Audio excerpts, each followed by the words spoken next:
The little girl lay very still in the white hospital bed, her small chest rising and falling in shallow breaths.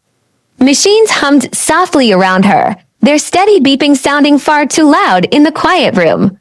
Her name was Lily, and she was only 7 years old.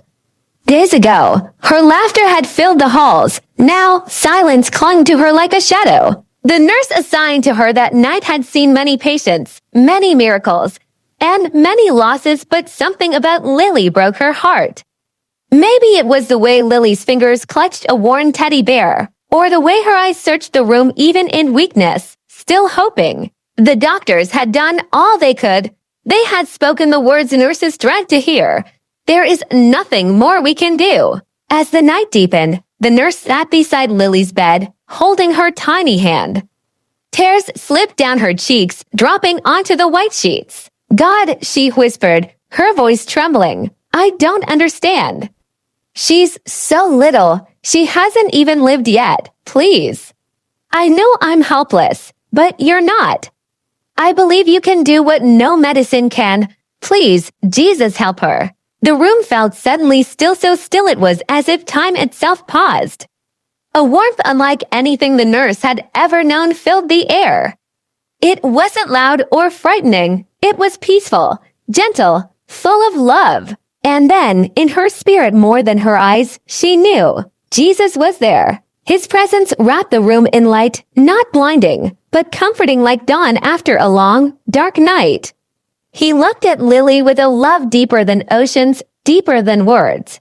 He placed his hand over her frail body, and in a voice full of authority and compassion, he said, "Little one, live." The machines began to change their rhythm.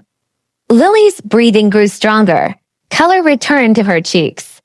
Her fingers tightened around the nurse's hand. The nurse gasped, stumbling back as Lily's eyes fluttered open. "Mama," Lily whispered, her voice clearer than it had been in days. Doctors rushed in. Nurses stared in disbelief.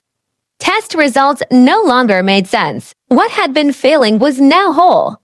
What had been impossible was suddenly undeniable. By morning, Lily was sitting up in bed, smiling, asking for pancakes. The nurse stood in the hallway, hands shaking, tears streaming freely, but these were not tears of despair.